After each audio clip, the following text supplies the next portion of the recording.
Hey DIY lovers! Tired of staring at the same old walls? Let's shake things up with 3 fresh and easy home decor hacks you can try today. First up, create a DIY gallery wall. Print out your favorite photos or cut out cool magazine clippings, pop them into mismatched frames, and arrange them on your wall for instant personality. Play with different layouts and frame sizes.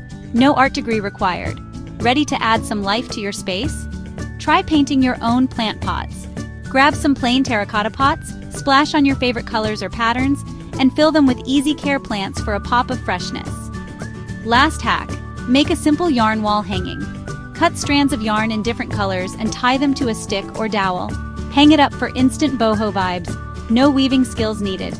These hacks are budget-friendly, take almost no time, and let you add your personal touch to any space.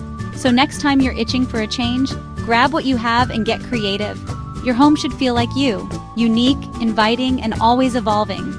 Don't forget to like, subscribe, and let me know your favorite hack in the comments. See you in the next DIY adventure.